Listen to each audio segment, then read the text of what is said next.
कुमकुम चौहान है। मैं कक्षा 11वीं की छात्रा आप सभी के समक्ष स्टूडेंट एंकर के तौर पर परीक्षा पे चर्चा कार्यक्रम के लेकर उपस्थित हुई हूँ।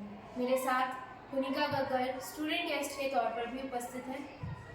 सुप्रभात, मैं कुनिका गग्गर कक्षा 11वीं की छात्रा आप सभी के समक्ष परीक्षा पे चर्चा कार्यक्रम में स्टूडेंट गेस्ट के तौर पर उपस्थित हुई हूँ। यहाँ मैं विद्यार्थियों में परीक्षा को लेकर तनाव को कम करने और उनका आत्मविश्वास और मनोबल को बढ़ाने की पूरी प्रयास करूँगी। वर्तमान समय में देखा जा रहा है कि विद्यार्थी परीक्षा को लेकर काफ़ी तनाव में हैं। परीक्षा की पूरी तैयारी करने के बाद भी उनमें डर बना रहता है। इसीलिए परीक्षा पे चर्चा कार्यक्रम में माननीय प्रधानमंत्री द्वारा परीक्षा के तनाव दूर करने का प्रयास किया जा रहा है।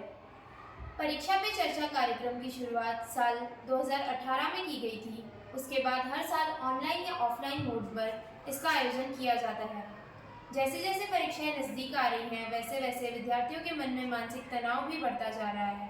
माननीय प्रधानमंत्री नरेंद्र मोदी जी के अनुसार परीक्षा पे चर्चा का अहम उद्देश्य तनाव को सफलता में बदलना और विद्यार्थियों को मुस्कुराते हुए परीक्षा देने जाने के लिए सक्षम बनाना है।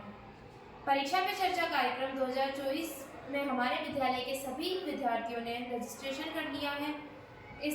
इस कार्यक्रम के माध्यम से छात्रों को परीक्षा का तनाव कम करने में और शिक्षा जैसे विषयों को संबोधित करते हुए प्रधानमंत्री नरेंद्र मोदी जी के साथ बातचीत करने का अनूठा मौका भी मिल रहा है। आप भी अपने विचारों से परीक्षा पे चर्चा कार्यक्रम में छात्रों को अपने विचारों के माध्यम से आत्मविश्वासी बनाएं तथा उनका मनोबल बढ़ाएं। हमारे विद्यार्थियों के कुछ प्रश्न हैं जो उन्हें परीक्षा से भयभीत कर रहे हैं। जैसे कि हमारे एक विद्यार्थी का प्रश्न है कि एग्जाम स्ट्रेस से कैसे बचें और अच्छे नंबर कैसे लाएं। यह सबसे कॉमन और आम तौर पर किए जाने वाला प्रश्न है। इस प्रश्न के जवाब में मैं कुछ इस प्रकार से कहना चाहूँगी कि हम बचपन से ही परीक्षाएं देते आ रहे हैं। आपको परीक्षा का काफ़ी अनुभव हो चुका है। यह अनुभव अब आपकी ताकत बन चुका है।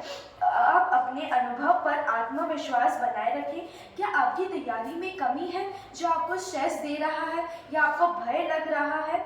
ऐसे में विद्यार्थियों के लिए कुछ सुझाव है कि अपने मन में सोचें कि जितना आपने पढ़ा है वह आपको याद है। इससे आपका आत्मविश्वास बढ़ेगा। इस प्रकार आपका स्ट्रेस कम होगा और परीक्षा का तनाव भी मन में ना रखें। स्ट्रेस कम करने के लिए आपको कुछ महत्वपूर्ण बिंदुओं का ध्यान रखें, जैसे अपने दिनचर्या को सहज बनाए रखें, अन्य को देखकर अपना रूटीन न बदलें, दूसरों को पढ़ता हुआ देखकर तनाव ना लें, अपना आत्मविश्वास बनाए रखें कि आपने पूरी तैयारी कर रखी है। मुझे विश्वास है कि आप परीक्षा को सरलता से पास कर लेंगे। धन्यवाद। जी, मैं आपकी बातों से पूर्णतः सहमत हूँ और आशा करती हूँ कि विद्यार्थी परीक्षा को त्योहार के रूप में लेंगे और उसमें सफल होंगे। अब बढ़ते हैं हमारे दूसरे प्रश्न की ओर, जो कुछ इस प्रकार है कि ऑनलाइन डिस्ट्रैक्शन से कैसे बचें।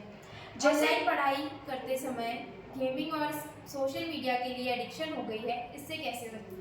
जैसे कि हम सभी जानते हैं कि वर्तमान समय में विद्यार्थी अपनी परीक्षा की तैयारी ऑनलाइन माध्यम से कर रहे हैं। विद्यार्थी कोचिंग सेंटर में प्रत्यक्ष रूप से जाने के बजाय ऑनलाइन कोचिंग ज्वाइन कर रहे हैं।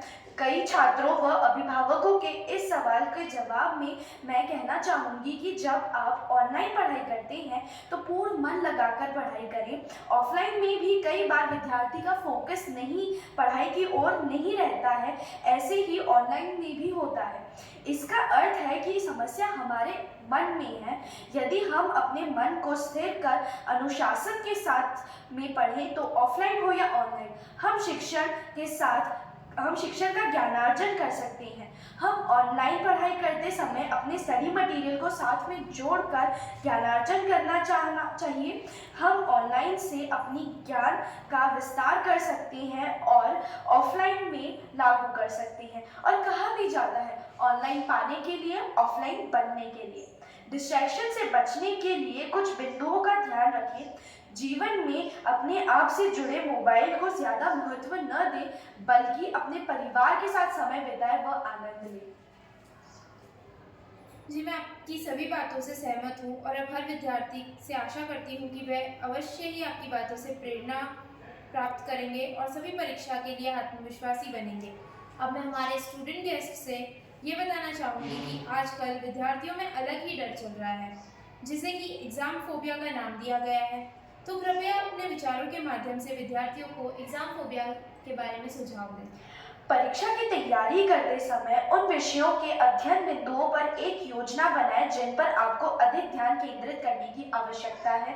कुछ महत्वपूर्ण अध्ययन बिंदुओं को लिखित में अभ्यास करें जो आपकी परीक्षा में सहायक हो। दोहरण कार्य करते समय flash card, flow chart, graph और चित्रों का उपयोग करें क्योंकि ये आपके परीक्षा भय को कम करने, समय बचाने और अंतिम समय की तैयारी करने में मदद करेंगे। इस प्रकार आप अपने एग्जाम भय से मुक्ति पा सकते हैं व एग्जाम फोबिया को दूर कर सकते हैं। आपकी सभी बातें हर विद्यार्थी को अवश्य प्रेरणा देगी। मैं आपके सभी विचारों से बहुत सहमत हूँ तथा मेरी भी यही आशा है कि हर विद्यार्थी आपके विचारों को गौर करेंगे और एग्ज़ाम में अवश्य सफल होंगे। धन्यवाद।